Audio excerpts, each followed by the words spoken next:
Hello, नमस्ते, welcome back to my channel. I hope आप अच्छे होंगे, अपना ख्याल अच्छे से रख रहे होंगे। तो आज की वीडियो की मैं शुरुआत करूँगी एक कमेंट से, जो कि मेरे सब्सक्राइबर हैं एक अंकित, उन्होंने मुझे भेजा है। वो लिखते हैं कि मैम लड़कों की मुश्किलों के ऊपर और उन मुश्किलों को सुलझाने के लिए एक वीडियो प्लीज़ बना दीजिए। मेरे घर वाले मेरे लिए रिश्ता लाते हैं जो मुझे बिल्कुल भी पसंद नहीं आते, और जो लड़की मुझे पसंद आती भी है तो वो, क्योंकि मेरी स्ट्रगल चल रही है तो वहाँ पे बात नहीं बन पाती, क्योंकि इनकम का कोई स्टेबल सोर्स नहीं है। 31 साल का हो गया हूँ, सब लोग बोल रहे हैं कि वैसी से ही कर लो जैसी मिल रही है, वरना जो है शादी नहीं होगी। प्लीज़ बताएं कि मैं क्या करूँ। तो अंकित, मैं जो है ना आपकी प्रॉब्लम बिल्कुल अच्छे से समझ रही हूँ, और आज मैं आपकी इस प्रॉब्लम को अच्छे से डिस्कस करने वाली हूँ इस वीडियो में। इनकी जो सबसे पहली लाइन थी ना, वो ये थी कि लड़कों की मुश्किलों के ऊपर और उनको सुलझाने के लिए एक वीडियो बनाएं। तो सबसे पहले आज मैं लड़कों की मुश्किलों के बारे में कुछ बोलना चाहती हूँ, या मैं क्या सोचती हूँ उसके बारे में आपसे बात करना चाहती हूँ। तो देखो, फेमिनिज्म की बहुत सारी बातें होती हैं, बहुत मतलब हॉट टॉपिक है फेमिनिज्म। कितने सालों से हम फेमिनिज्म के बारे में बात करते आए हैं। लेकिन जो भी लड़कियां मुझे सुन रही हैं ना अभी, मैं उनको ये बोलना चाहती हूँ, और मैं चाहती हूँ कि वो सोचें इस बारे में कि लड़कों के ऊपर एक इतनी बड़ी रिस्पॉन्सिबिलिटी होती है ना, जो शायद हम जिसके बारे में कभी सोचते नहीं है, और ना हमें रियलाइजेशन है उस बात का। और वो क्या है कि अगर एक लड़का है और वो अच्छे से सेटल नहीं है, मतलब करियर वाइज, या फिर इतना ज़्यादा पैसे नहीं कमाता है अगर, तो उसकी तो मतलब शादी भी नहीं होती है, और सोसाइटी की नज़रों में जो एक इमेज बन जाती है वो अलग। लेकिन अगर वहीं पे लड़कियों की बात करें, तो अगर लड़की पढ़ रही है, या मान लो कि वो नहीं करना चाहती कोई काम, मतलब उसकी मर्जी है कि नहीं मुझे तो घर में ही रहना पसंद है, तो उस बेसिस पे उसको कोई रिजेक्ट नहीं करेगा, या फिर उस बेसिस पे ये नहीं होगा कि उससे शादी ना करे कोई, या फिर कोई लड़का उससे प्यार ही ना करे। लेकिन अगर एक लड़के के पॉइंट ऑफ व्यू से देखो, तो अगर लड़का अच्छे पैसे नहीं कमाता, या सपोज पढ़ रहा है, या सपोज अनएम्प्लॉयड है जिस भी रीजन की वजह से, है ना, तो उसकी ना तो शादी होगी, ना तो कोई लड़की उसको अपना बॉयफ्रेंड बनाना चाहेगी। और कहने का मतलब है कि जो प्यार वाली एक चीज़ होती है ना, कि हाँ कि चलो कोई लड़की उसको उस नज़र से देख सके कि हाँ मैं इससे प्यार करती हूँ, तो वैसा भी कुछ नहीं होगा उसकी लाइफ में। तो ये कितना बड़ा स्ट्रेसर है उसकी लाइफ में, कि अगर उसको कुछ करना है तो ये चीज़ तो उसको पूरी करनी पड़ेगी, तभी उसके आगे की जो ज़िंदगी के रास्ते हैं ना वो खुलेंगे। और अगर एक लड़की ज़्यादा पैसे कमा रही है और लड़का उससे कम पैसे कमा रहा है, और वो अगर अरेंज मैरिज के लिए मिलते हैं, तो क्या कभी भी उनकी अरेंज मैरिज होगी? कभी नहीं होगी, क्योंकि लड़के को तो ज़्यादा ही कमाना चाहिए लड़की से। मतलब मुझे ये चीज़ समझ में नहीं आती कि अगर कोई एक लड़का अच्छा है, अच्छा इंसान है, तो क्यों हम उसके ऊपर इतना प्रेशर और इतना स्ट्रेस डालते हैं। तो अगर वो करियर वाइज बहुत अच्छा नहीं है, तो हम क्यों उसके ऊपर ये स्टैंप लगा देते हैं कि ये तो नकारा है, या ये तो कोई अच्छी लड़की डिजर्व करता ही नहीं है। क्यों है ऐसा?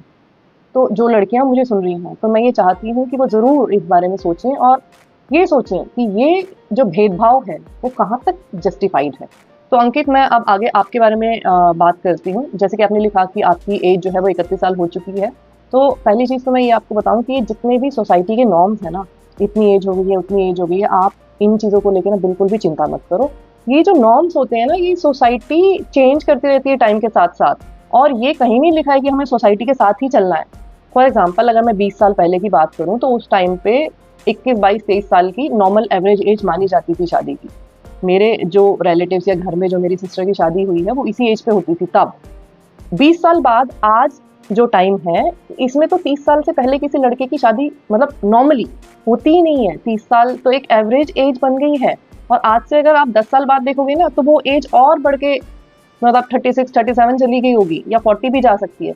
और वो छोड़ो, मुझे तो ऐसा फील होता है कि 10 साल बाद लोग शादी ही करना बहुत कम कर देंगे, क्योंकि जैसे जैसे डिवोर्स के जो रेट हैं वो जितने हाई हो रहे हैं ना आजकल, तो उसके हिसाब से लोगों का विश्वास जो है ना वो धीरे धीरे करके इन चीज़ों से उठता जा रहा है। खैर, वो एक अलग टॉपिक है, पर मैं आपके ऊपर आती हूँ। तो आपको इस चीज़ से बिल्कुल भी घबराने की ज़रूरत नहीं है कि आपकी एज इतनी है, या आपकी एज जो है वो जाती जा रही है और आपकी शादी नहीं होगी। मैं ऐसे बहुत लोगों को जानती हूँ जिनकी जो शादी है वो सही एज में हुई। सही एज मतलब मेरे हिसाब से कुछ सही और गलत नहीं है, सोसाइटी के हिसाब से सही एज में हुई, जैसे कि 26 साल 27 साल की उम्र में हुई, और उनका जो है आज तलाक भी हो चुका है। तो शादी का चलना या शादी का ना चलना, ये पहली चीज़, एज से इसका कोई लेना देना नहीं है।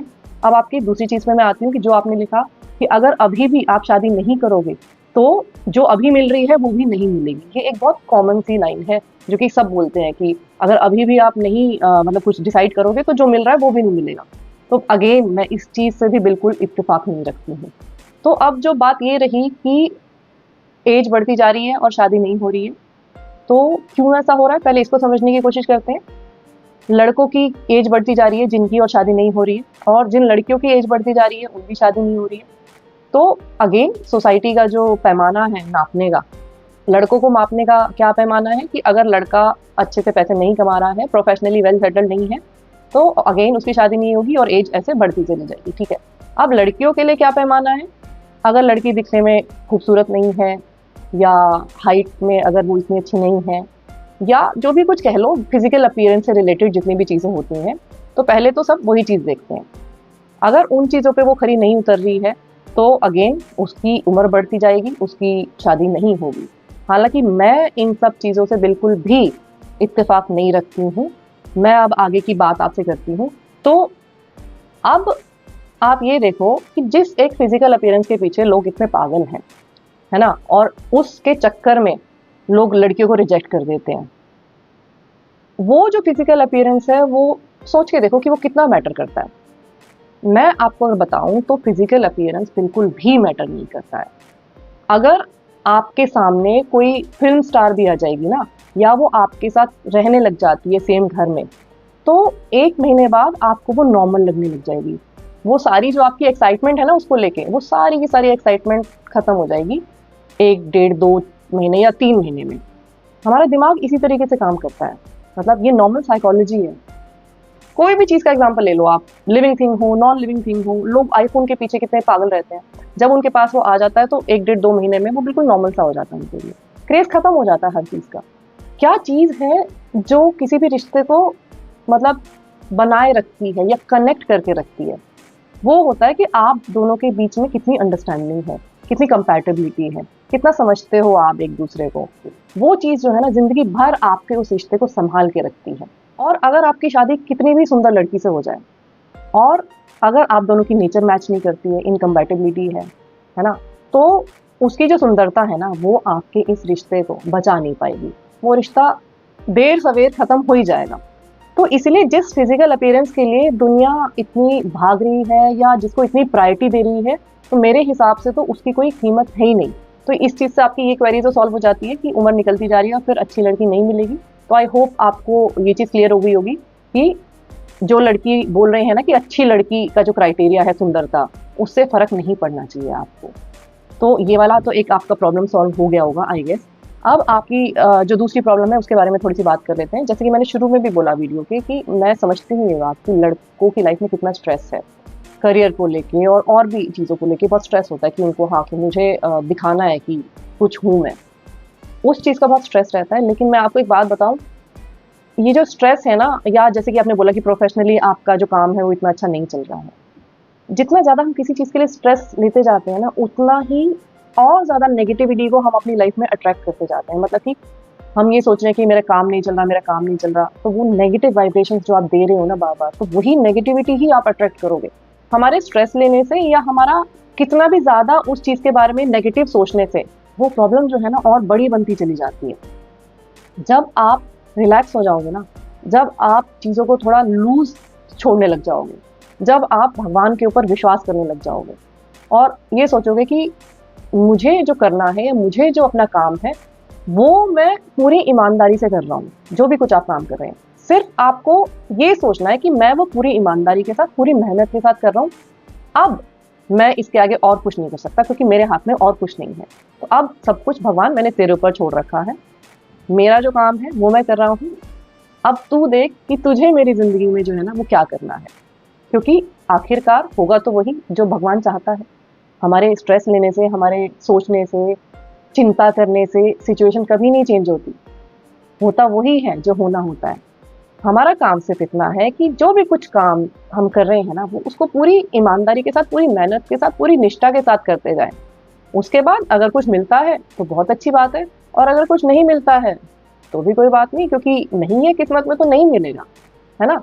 तो भगवान के ऊपर एक विश्वास, एक भरोसा रखना बहुत ज़रूरी है। तो अंकित, आपकी आने वाली लाइफ के लिए आपको ऑल द बेस्ट। और अगर आपको ये जो मेरा जवाब है वो पसंद आया है, तो आपको सिर्फ इतना करना है कि आज से आपको टेंशन लेना ना बंद कर देना है। जब भी आपको टेंशन हो ना, आपको भगवान से बातें करना शुरू कर देना है।